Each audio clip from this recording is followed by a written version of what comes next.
Hello, मेरे YouTube channel में आप सबका स्वागत है। मैं आज आप सबको संधि पढ़ाऊंगी। संधि मैंने पिछले वीडियो में आप सबको पढ़ा चुकी हूँ। उसमें से 3 स्वर संधि होते हैं, जो स्वर संधि, व्यंजन संधि और विसर्ग संधि। तो स्वर संधि के बारे में हम पढ़ रहे थे, उसमें हमने दीर्घ स्वर संधि के बारे में पढ़ लिया है। आज हम पढ़ेंगे गुण स्वर संधि के बारे में। तो गुण स्वर संधि और वृद्धि स्वर संधि आज हम पढ़ेंगे। उसके बाद यड़ और अयादि स्वर संधि रह जाएगा, उसको अगली वीडियो में पढ़ेंगे। आज हम शुरू करते हैं गुण स्वर संधि के बारे में। यदि अ या आ के बाद मूल स्वर ई या बड़ी ई हो तो दोनों मिलकर ए होता है। अ प्लस ई बराबर ए, आ प्लस ई बराबर ए, अ प्लस ई बराबर ए, आ प्लस ई बराबर ए। जैसा कि देख रहे हैं, अ प्लस ई रहेगा तब भी ए होगा, आ प्लस बड़ी ई रहेगा तब भी ए होगा। तो इसका उदाहरण देखते हैं। देखिए, जैसे देवधन इंद्र, देवेंद्र, इसकी संधि कैसे करते हैं हम आपको थोड़ा सा समझाते हैं। देखिए, देवेंद्र, यहाँ लिखेंगे देवेंद्र, इसका संधि तो हो गया है। देवेंद्र को देवधन इंद्र, इसका संधि करना है। पहले देव लिखेंगे, इसमें अ का स्वर है, अलग करेंगे, प्लस छोटी ई है, छोटी ई उतारेंगे, इसको रहने देते हैं। ठीक, अ प्लस ई बराबर क्या होता है, ए होता है। जैसा नियम में हमने पढ़ चुके हैं। तो देव को पहले पूरा उतार लेंगे, उसमें ए की मात्रा लगाएंगे, उसके बाद जो बचा है उसको उतार लेंगे, तो क्या हो गया, देवेंद्र। ऐसे अब एक उदाहरण देख लेते हैं। जैसे देवधन ईश, तो इसका संधि कैसे करेंगे। पहले देव लिखेंगे, इसमें अ का स्वर है, इसको अलग करेंगे, प्लस बड़ी ई है, उसको उतारेंगे, अ प्लस ई बराबर ए होगा, इसमें ए वाली मात्रा लगेगी, बराबर देव पूरा उतारेंगे, क्योंकि ए की मात्रा लगेगी तो वो पूरा हो जाएगा। इसकी ए की मात्रा लगाएंगे, उसके बाद जो बचा है लास्ट में उसको उतार लेंगे, तो क्या हो जाएगा, देवेश। हम ये ध्यान रखेंगे कि कोई भी संधि विच्छेद कैसे, जैसे देवेश का संधि विच्छेद हमें करना हो, जैसे देवेश हो गया, इसका संधि विच्छेद अगर करना है तो इसको हम पढ़ेंगे पहले देवेश। तो पहले इसको देखेंगे, देव धन ईश, मतलब इसका सार्थक शब्द, उसका अर्थ निकलना चाहिए। जो शब्द हम तोड़ेंगे उसका अर्थ निकलना चाहिए। ये नहीं कि जैसे देवेश करना है तो दे अलग कर दे, वेश अलग कर दे, दे धन वेश, नहीं, ऐसे नहीं करना है। पहले देव कर देंगे, उसके बाद प्लस ईश, जो इसमें निकल रहा है सब उसको लिखेंगे। इसका संधि विच्छेद है ये, और ये संधि है। अब इसके आगे देखेंगे, हम नियम 2 पढ़ेंगे। दूसरा नियम है, देखिए, आ के बाद उ या उ हो तो दोनों मिलकर ओ होगा।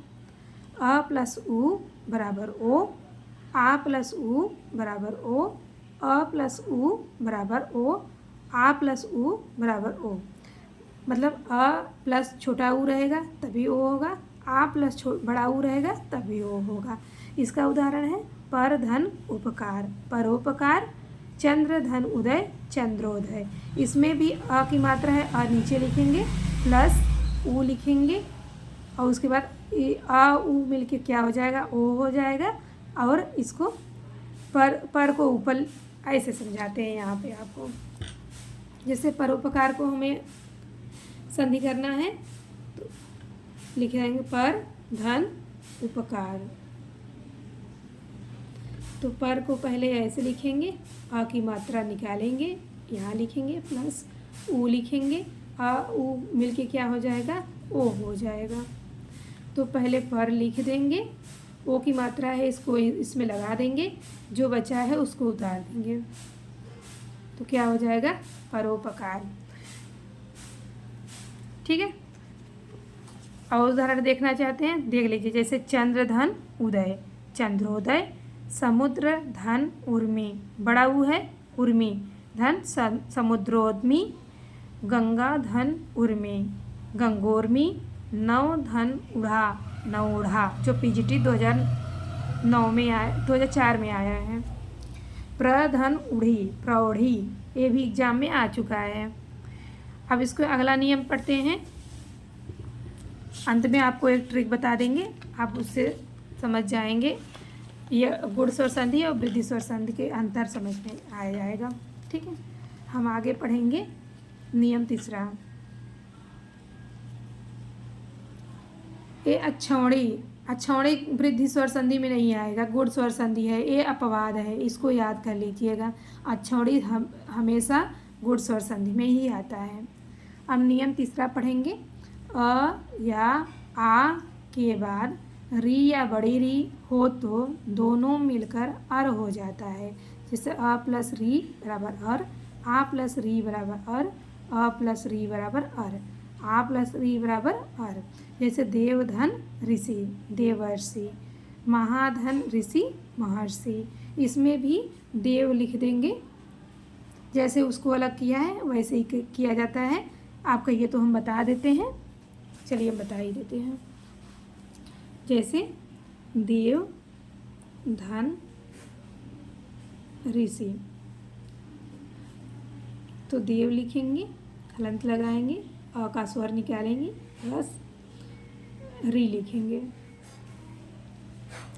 अ और री मिलके क्या हो जाएगा, अर हो जाएगा। अभी हमने देखा अर हो जाएगा।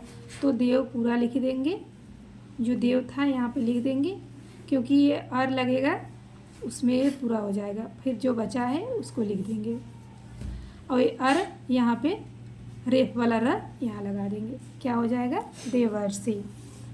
वैसे महाधन ऋषि महर्षि हो जाएगा। अब हम पढ़ेंगे वृद्धि स्वर संधि के बारे में। वृद्धि स्वर संधि के भेद में ही है। दीर्घ स्वर संधि हमने पढ़ा, गुण स्वर संधि पढ़ा, अब वृद्धि स्वर संधि पढ़ेंगे।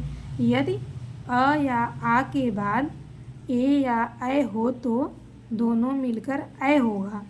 वहाँ पे ए हो रहा था, यहाँ पे ऐ हो रहा है, इसको ध्यान दीजिएगा। जैसे अ प्लस ए बराबर ऐ, आ प्लस ए बराबर ऐ, अ प्लस ऐ बराबर ऐ, आ प्लस ऐ बराबर ऐ। यहाँ ए रहेगा तब भी ऐ होगा, ऐ रहेगा तब भी ऐ होगा। यहाँ का उदाहरण देखिए, जैसे वृद्धि स्वर संधि का उदाहरण देखिए। सदा धन एव, सदैव, तथा धन एव, तथैव, एक धन एक, एकैक, महाधन ऐश्वर्य, महेश्वर्य, मत धन ऐक्य, मतैक्य। इसको हम संधि करके दिखाते हैं आपको, ताकि आपको अच्छे से समझ में आए और संधि करना सीख जाइए। सदा धन एव, पहले लिखेंगे सद, ए आ की मात्रा है प्लस आ प्लस ए। यहाँ पे हमने नियम पढ़ा था, आ प्लस ए बराबर ए ही होगा। ओ सॉरी, इसका नहीं, आ प्लस ए बराबर ऐ हमने पढ़ा था, तो इसको लिखेंगे पहले सदा, सॉरी सदा कहाँ लिखेंगे, इसको लिखेंगे पहले सद, उसमें ऐ की मात्रा लगाएंगे, उसके बाद वह, सदैव, जो बचा था यहाँ पे उतार लेंगे। अगला आपको एक और समझा देते हैं। तथा धन एव, इसमें लिखेंगे तथ प्लस आ प्लस ए, उतार लेंगे ये, आ और ए मिलके क्या हो जाएगा, आए हो जाएगा। तो इसको लिखेंगे पहले तथ, तथ लिखेंगे, ए एक आय की मात्रा लगेगी, इसको इससे पूरा हो जाएगा, इसको आधा नहीं लिखेंगे इसलिए, और ये वह जो बचा था यहाँ पे उतार लेंगे, क्या हो जाएगा, तथैव। अगला नियम पढ़ेंगे, एक उदाहरण और है न धन एतत्, नैतत्, जो पीजीटी और जीआईसी प्रवक्ता 2015 में आया हुआ है। अब इसको दूसरा नियम देखेंगे। यदि अ या आ के बाद ओ या औ हो तो दोनों मिलकर औ होगा। अगर अ या आ रहे उसके बाद ओ या औ आए तो दोनों मिलके क्या हो जाएगा, औ हो जाएगा। वहाँ अ पहले नियम में क्या था, अ आ के बाद ए आए मिल रहा था, यहाँ पे अ आ के बाद ओ औ मिल रहा है। जैसे अ प्लस ओ आओ, आ प्लस ओ आओ, अ प्लस आओ आओ, आ प्लस आओ आओ। इसका उदाहरण देखेंगे। महाधन औसत महौषध, परम धन ओजस्वी परमोजस्वी, वन धन औषध वनौषध, वन धन औषध भी होता है। हरदेव बाहरी पुस्तक में वन धन औषध भी है, तो वहाँ भी वनौषधि होगा। राम धन औदार्य राम औदार्य, महाधन औषध महौषध। अब इसमें ट्रिक क्या है कि वृद्धि स्वर संधि और गुण स्वर संधि को कैसे पहचाने कि ये वृद्धि स्वर संधि है, ये गुण स्वर संधि है। बिना अगर नियम याद भी न रहे तब भी पहचान सकते हैं। जैसे हमने अभी आपको बताया था, ये उदाहरण दिया था गुण स्वर संधि का, और एक उदाहरण हमने यहाँ पे ये दिया था। ये उदाहरण गुण स्वर संधि के बारे में दिया था, ये भी गुण स्वर संधि के बारे में। और ये तो गुण स्वर संधि जैसे यहाँ पे अगर ऊपर एक लाइन रहे और यहाँ भी एक रहे तो ये गुण स्वर संधि है। और वहीं अगर वृद्धि स्वर संधि के बारे में बात करें तो यहाँ पे दो पाई रहता है। जहाँ 2 पाई है वहाँ पे गुण स्वर संधि है। ऊपर 2 लाइनें रहेंगी तो वृद्धि स्वर संधि है, अगर यहीं एक होती तो एक गुण स्वर संधि है। ऐसे ये भी है, जैसे यहाँ पे हमने लिखा था महाधन औषध,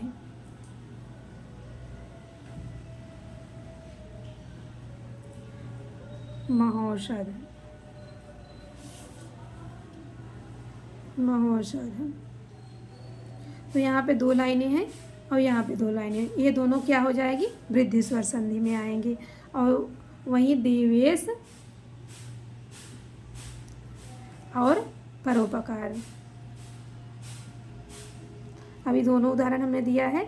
यहाँ पे एक लाइन वाला है और यहाँ पे एक लाइन, ये गुण स्वर संधि है, और ये दोनों पाई वाला है तो ये वृद्धि स्वर संधि। ये याद करने के लिए एक ट्रिक है, वैसे इसका कोई है नहीं कि हाँ इससे पहचान किया जाता है, बस एक ट्रिक है कि आप पहचान सकते हो।